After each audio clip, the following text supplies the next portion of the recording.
Bonjour les quatrièmes, alors pour aujourd'hui, pour le cours, je vais avoir besoin de l'aide de mon assistante Cocotte. Cocotte c'est ma poule.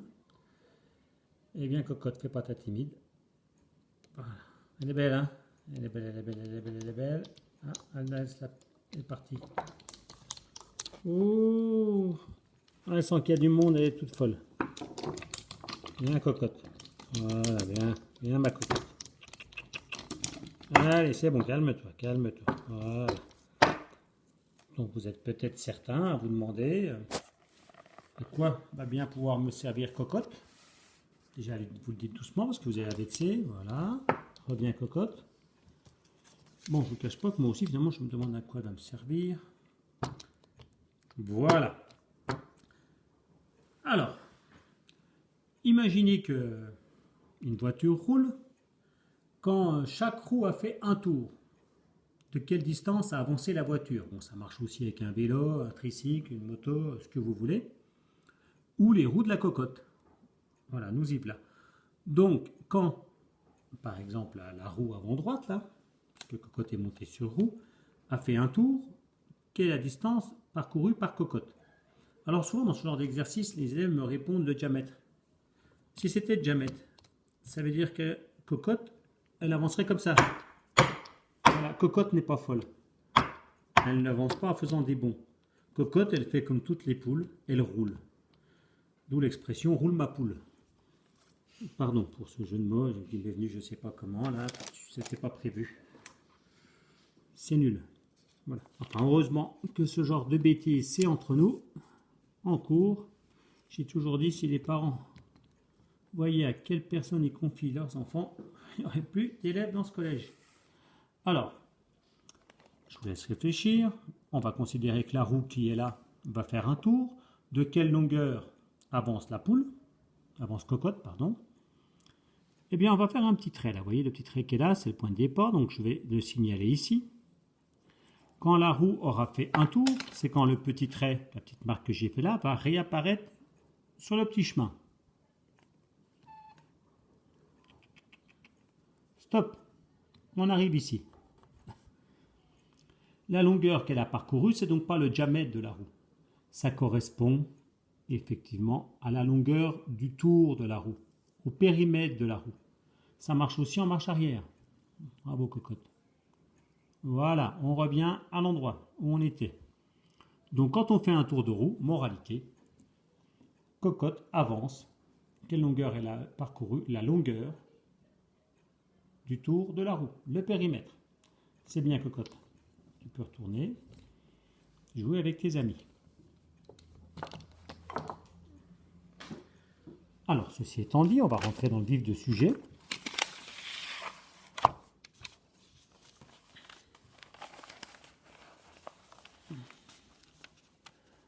Voilà. Alors, pour faire l'exercice suivant, rappel, périmètre d'indice. Donc, vous notez parce que vous en aurez besoin dans l'exercice, dans le problème. Donc, vous notez dans votre exercice. Rappel, périmètre d'indice, le périmètre d'un cercle. C'est 2 fois pi fois rayon. J'ai mis les fois au crayon de papier parce qu'on n'est pas obligé de les mettre. On peut écrire aussi 2 pi r. D'ailleurs, ça fait 2 pi r. 2 pi r, c'est un moyen mémotechnique pour se rappeler du périmètre d'un cercle. 2 pi r, 2 pi r, 2 fois pi fois rayon. 2 fois rayon, c'est égal au diamètre. Donc, on peut utiliser aussi la formule diamètre fois pi. Donc, si on vous donne le rayon, vous prenez celle-là. Si on vous donne le diamètre, celle-là. Je vous rappelle que pi, c'est un nombre irrationnel qui ne peut pas être remplacé par un nombre décimal ou une fraction. Si on le remplace par un nombre décimal, ce sera une valeur rapprochée. Donc très souvent, on prend comme valeur rapprochée 3,14. Ce sera le cas dans cet exercice. Alors, une fois que vous avez noté le rappel, vous notez les roues d'une voiture. Vous allez noter l'énoncé en entier, ont 70 cm de diamètre. Les roues d'une voiture ont 70 cm de diamètre. Première question. Les roues d'une voiture ont 70 cm de diamètre, point, j'avais pas lu la suite. La voiture a parcouru 139 573 km, donc ça c'est ce qui est marqué sur le compteur, point. Première question, il faut convertir 139 573 km en centimètres. Deuxième question, il faut calculer le périmètre. Alors, convertir en centimètres, il faudra donner aussi l'écriture scientifique. À chaque réponse, on vous demandera l'écriture scientifique. Donc, je n'ai pas marqué, je vous le précise oralement. on veut que vous convertissiez les kilomètres en centimètres et le résultat en écriture scientifique. Ça ressemble un peu à ce qu'on a fait l'autre fois quand on convertissait des tonnes en grammes, la dernière fois. Calcule le périmètre d'une roue. Et vous prendrez 3,14 comme valeur approchée de pi. Et troisième question, combien de tours les roues ont-elles fait? Donc vous notez l'énoncé, le rappel. Vous essayez la première question et vous arrivez à la vidéo pour la correction ensuite. Alors, première question. Pas terrible. 139 573 km. Donc déjà 139 573, ce n'est pas l'écriture scientifique, c'est un nombre plus grand que 10, largement. Donc pour avoir l'écriture scientifique, il faut qu'il y ait un seul chiffre avant la virgule, différent de 0, puisqu'on veut que ça soit un nombre plus grand que 1, mais plus petit que 10. Donc on met la virgule après le 1, et on met tous les autres chiffres, 3, 9, 5, 7, 3. Multiplié par 10 puissance, à vous de trouver quel est l'exposant qu'il faut mettre. Donc le nombre qui est là, on part de la fin pour arriver au début. Le nombre là, il faut le rendre plus grand. Plus grand de 1, 2, 3, 4, 5 rangs. 1, 2, 3, 4, 5. Donc il faut multiplier par 10 puissance 5. On vérifie, on avance la virgule de 5 rangs, on retombe bien là-dessus. Ceux qui mettent x 10 puissance moins 5, ils vérifient, ils reculent la virgule. Dès qu'ils ont pensé, ils reculent la virgule, ils voient bien que ça ne va pas le faire. Maintenant, kilomètre que j'ai souligné en noir, 1 kilomètre, c'est combien de mètres? Et vous complétez l'exposant qui est là.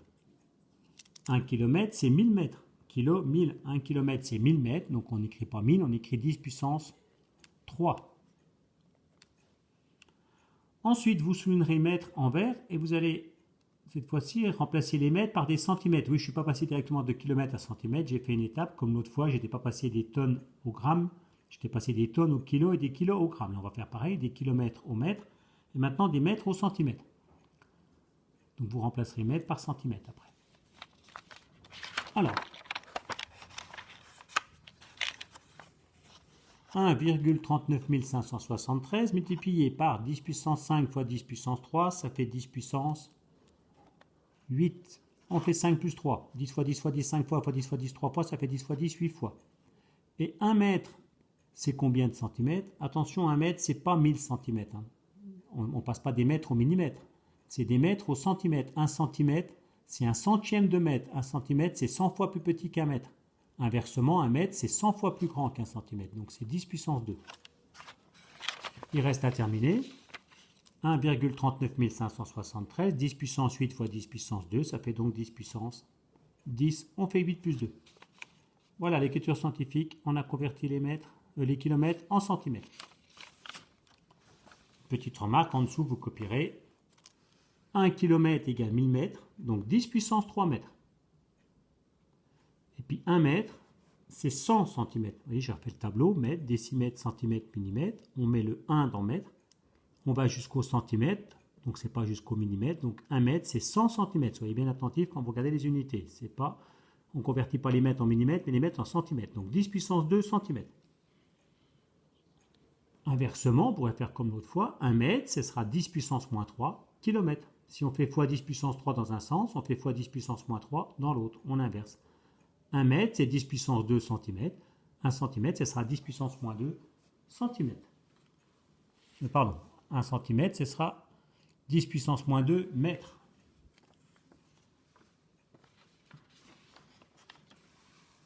Alors, on aurait pu aussi, j'avais dû prévoir, je crois, mais je ne sais plus où.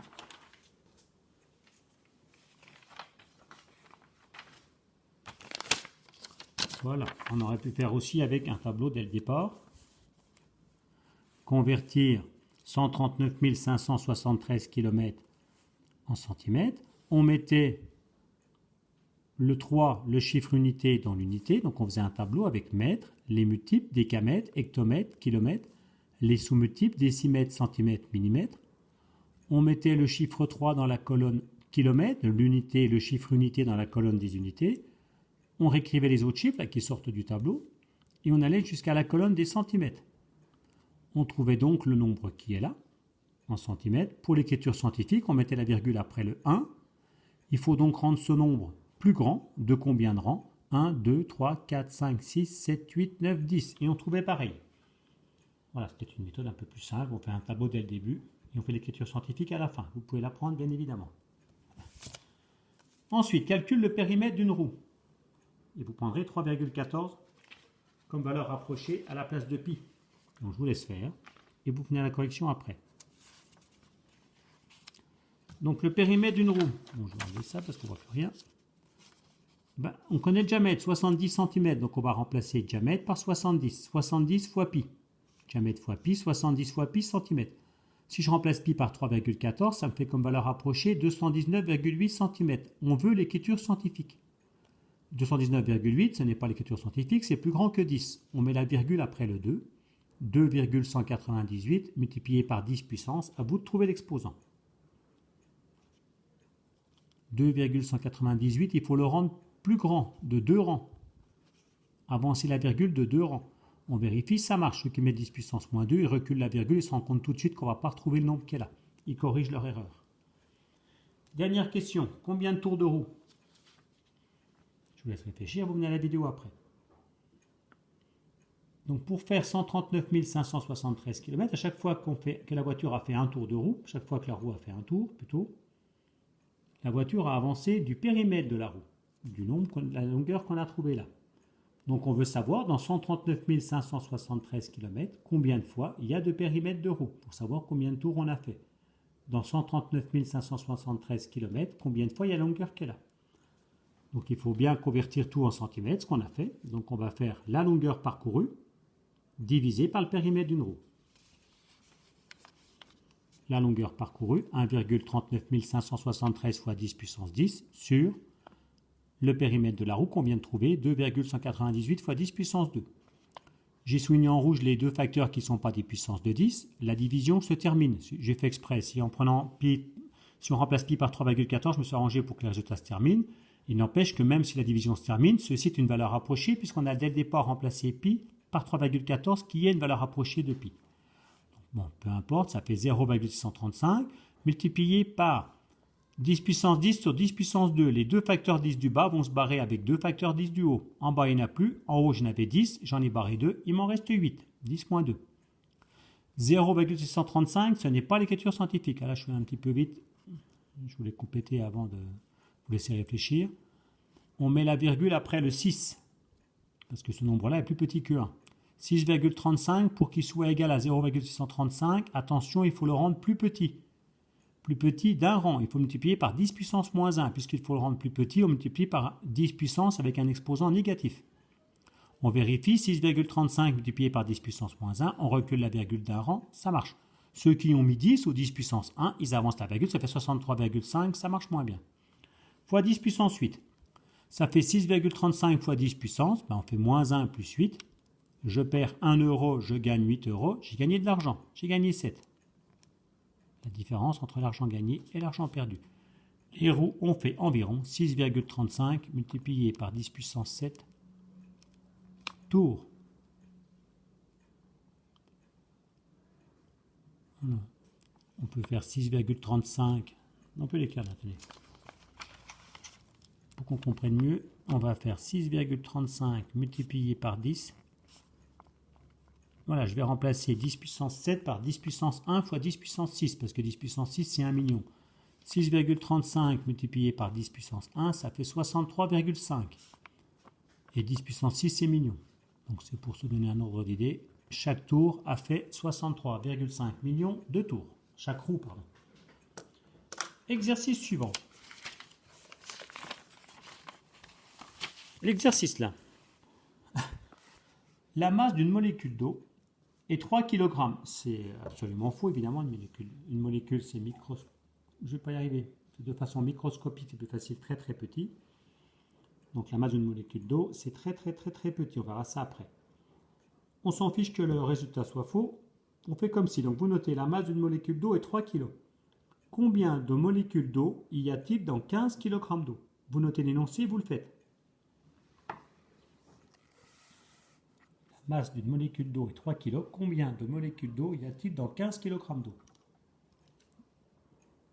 Eh bien, tout simplement, on veut savoir dans 15 kg combien de fois il y a 3 kg, puisque l'eau est composée uniquement de molécules d'eau.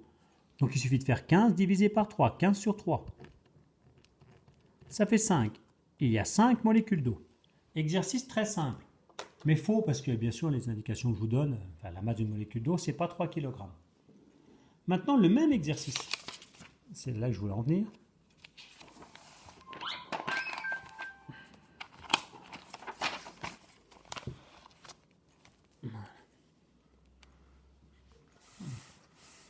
Alors, la masse d'une molécule d'eau, vous notez cette fois-ci, est environ, et là c'est plus exact, 3 fois 10 puissance moins 26 kg. La masse d'une molécule d'eau est environ 3 fois 10 puissance moins 26 kg, 0,0000000, etc. 3 kg, donc c'est très très très petit. La masse d'une molécule d'eau est environ 3 fois 10 puissance moins 26 kg. Point. Combien de molécules d'eau y a-t-il dans 1,5 litre d'eau? Remarque importante, 1 litre d'eau pèse 1 kg. Donc pour vous aider, 1,5 litre d'eau, ça pèse donc 1,5 kg. Donc une molécule d'eau, ça pèse 3 fois 10 puissance moins 26 kg. Combien il y a de molécules d'eau dans 1,5 kg d'eau? Et je veux le résultat avec l'écriture scientifique. Donc vous copiez ça et vous le faites. L'exercice qui est là, vous allez peut-être le trouver un peu plus compliqué que celui de tout à l'heure. Alors que c'est exactement le même, l'énoncé n'a pas changé, si vous avez remarqué. Ce que j'ai changé, c'est les nombres. Si je vous dis que la masse d'une molécule d'eau, c'est 3 kg, combien il y a de molécules d'eau dans 15 kg? Tout le monde, j'espère, trouve ça simple. Et on fait, dans 15, combien de fois 3? 15 divisé par 3, 5. Et bien là, c'est pareil, sauf que les nombres sont plus compliqués. Parce qu'on a 3 fois 10 puissance moins 26. C'est un nombre, c'est l'écriture scientifique, c'est un nombre avec des puissances de 10. Là-bas, il y a un nombre décimal. L'énoncé est simple. Ce qui vous complique la vie, c'est les nombres. Ça rend l'exercice moins lisible. C'est pour ça que je vous dis souvent, quand vous avez un problème qui vous paraît compliqué, bah, vous enlevez. Là, j'ai remplacé 3 fois 10 puissance moins 26 par 3 kg. Ce qui rend évidemment absurde le problème. Une molécule d'eau ne pèse pas 3 kg. Mais vous remplacez par 3 kg. Puis vous remplacez 1,5 par 15. Tout de suite, l'exercice est simple. Et bien, vous auriez fait 15 divisé par 3 comme tout à l'heure. Et bien là, on va faire pareil. On va faire 1,5 sur 3 fois 10 puissance moins 26. Donc la masse de l'eau sur la masse d'une molécule. C'est le même calcul, mais au lieu de faire 15 divisé par 3, on fait 1,5 divisé par 3 fois 10 puissance moins 26. Et je veux l'écriture scientifique. Alors pour l'écriture scientifique, on va faire 1,5 divisé par 3, donc 1,5 c'est la moitié de 3, donc ça va faire 0,5. Divisé par 10 puissance moins 26, c'est pareil que multiplié par l'inverse, c'est pareil que multiplié par 10 puissance 26. Tout simplement, le fois 10 puissance moins 26 qui est en bas, au dénominateur, si on le met en haut au numérateur, ça devient fois 10 puissance 26. On change le signe de l'exposant. 0,5, ce n'est pas l'écriture scientifique, parce que c'est plus petit que 1. Donc on va remplacer 0,5 par 5 fois 10 puissance quelque chose. À vous de trouver quoi? Et on n'oublie pas le fois 10 puissance 26. Le nombre 5, il faut le rendre plus petit. Donc ce sera un exposant négatif, plus petit d'un rang. 5 fois 10 puissance moins 1, on recule la virgule, ça fait 0,5. Si on oublie, puis qu'on met 1 au lieu de moins 1, si on oublie le signe, 5 fois 10, 50. On voit tout de suite que c'est faux. Il reste à finir 10 puissance moins 1 fois 10 puissance 26. Moins 1 plus 26, je perds 1 euro, je gagne 26 euros. J'ai gagné de l'argent, j'en ai gagné plus que j'en ai perdu. J'ai gagné 25 euros. La réponse est 5 fois 10 puissance 25. Il y a donc 5 fois 10 puissance 25 molécules d'eau dans 1,5 litre d'eau. Voilà, ce sera bien pour aujourd'hui, merci.